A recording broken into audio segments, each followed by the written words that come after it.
కాంగ్రెస్ పార్టీలో అసమ్మతి కొత్త అంశమేం కాదు. ముఖ్యమంత్రి పదవి ఒకరికి దక్కగానే అతనికి వ్యతిరేకంగా కాంగ్రెస్ పార్టీలో అసమ్మతి మొదలైపోతుంది. పలువురు నాయకులు ఆ ముఖ్యమంత్రికి వ్యతిరేకంగా పనిచేయడం ప్రారంభిస్తారు, వ్యూహాలను రచిస్తారు, అవసరమైతే కాంగ్రెస్ పార్టీ అధిష్టానానికి ఫిర్యాదులు చేస్తారు. తెలంగాణ రాష్ట్రంలో కాంగ్రెస్ పార్టీ అధికారంలోకి వచ్చి రేవంత్ రెడ్డి ముఖ్యమంత్రి అయ్యి సంవత్సరం పూర్తయిన తర్వాత నెమ్మదిగా కాంగ్రెస్ పార్టీలో ఈ అసమ్మతి పుంజుకుంటుందనే అనిపిస్తోంది. అసెంబ్లీలో ముఖ్యమంత్రి మాట్లాడుతూ తనకు కాంగ్రెస్ అధిష్టానానికి ఉన్న సంబంధాలపై వివరణ ఇచ్చుకునే ప్రయత్నం చేశారు. దానికన్నా ముందు ఆయన ఢిల్లీలో కూడా దీనిపై విలేకరులతో చిట్ చాట్ మాట్లాడుతూ గాంధీ కుటుంబానికి తనకి ఎటువంటి ఇబ్బందులు లేవని, కమ్యూనికేషన్ గ్యాప్ అసలే లేదని చెప్పుకొచ్చారు. ఉన్నట్టుండి రేవంత్ రెడ్డి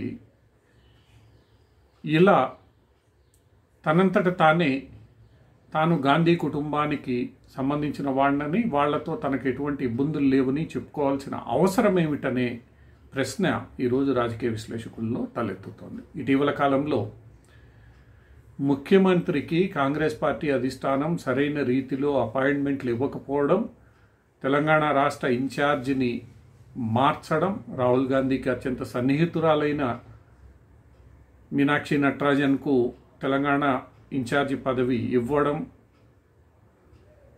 దీంతో పాటు ముఖ్యమంత్రి సూచించిన వారికి పదవులు ఇవ్వకపోవడం, ముఖ్యమంత్రి మంత్రివర్గ విస్తరణకు గ్రీన్ సిగ్నల్ ఇవ్వకుండా ఆపడం, ఇవన్నీ కూడా ముఖ్యమంత్రికి కాంగ్రెస్ అధిష్టానానికి మధ్య విభేదాలు ఉన్నాయనే వార్తలను బలపరుస్తున్నాయి. దీనిపై రాష్ట్ర కాంగ్రెస్ పార్టీ నాయకులు పెద్దగా స్పందించలేరు. ఉత్తమ్ కుమార్ రెడ్డి మాట్లాడుతూ తాను ముఖ్యమంత్రి రేసులో లేననే స్పష్టం చేశారు. అయితే మల్లు బట్టి విక్రమార్క గతంలో రేవంత్ రెడ్డి ముఖ్యమంత్రి అయినప్పుడే ఆయన కొద్ది గట్టిగా పట్టుపట్టి ఉప ముఖ్యమంత్రి పదవిని తీసుకున్నారు. అదే సందర్భంలో కాంగ్రెస్ పార్టీ నాయకులు ముఖ్యమంత్రి రేవంత్ రెడ్డి ప్రధానమంత్రి నరేంద్ర మోడీని కలిసిన ప్రతి సందర్భంలోనూ ఇంకొక మంత్రిని వెంట తీసుకెళ్లాలనే నిబంధనను పెట్టడం కూడా అధిష్టానం ముఖ్యమంత్రిని నమ్మడం లేదనే విషయాన్ని గుర్తు చేస్తున్నారు. ఇటీవల జరిగిన ఎమ్మెల్సీ ఎన్నికల్లో పరాభవం కూడా ఈరోజు ముఖ్యమంత్రికి ఇబ్బందికరంగా మారిందని, దానిపై కూడా అధిష్టానానికి పలు ఫిర్యాదులు వెళ్ళాయన్న విషయం పలువురు కాంగ్రెస్ పార్టీ నాయకులు అంతర్గతంగా చర్చిస్తున్నారు. దీంతో ముఖ్యమంత్రి రేవంత్ రెడ్డికి వ్యతిరేకంగా కాంగ్రెస్ పార్టీలో అసమ్మతి మొదలైందనే విషయాన్ని రాజకీయ విశ్లేషకులు అంగీకరిస్తున్నారు. కాంగ్రెస్ పార్టీలో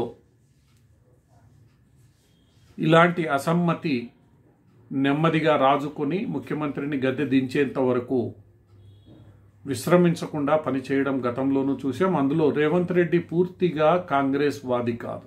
బయట పార్టీ నుండి కాంగ్రెస్లోకి వచ్చి ఈరోజు ముఖ్యమంత్రి పదవికి చేరుకున్న వ్యక్తి. కాంగ్రెస్లో దశాబ్దాలుగా కొనసాగుతున్న వాళ్ళందరికీ దక్కని ఈ పదవి ఈరోజు రేవంత్ రెడ్డికి దక్కడం చాలామందికి అసంతృప్తిని మిగిల్చింది. ఈ అసంతృప్తి, ఈ అసహనం ఈరోజు కాంగ్రెస్ పార్టీలోని సీనియర్ నాయకులు కొందరు బాహాటంగానే వెల్లడించడం, కొందరు అంతర్గతంగా వెల్లడించడం, కొందరు పలు మార్గాల్లో వెల్లడించడం, ఇదంతా చూస్తే కాంగ్రెస్ పార్టీలో మరో మారు అసమ్మతి మొదలైందనే అనిపిస్తోంది. ఈ అసమ్మతి నెమ్మదిగా స్థానిక సంస్థల ఎన్నికల తర్వాత మరింత బలపడి రేవంత్ రెడ్డికి ఇబ్బందులను కొని తెచ్చే అవకాశం లేకపోలేదు.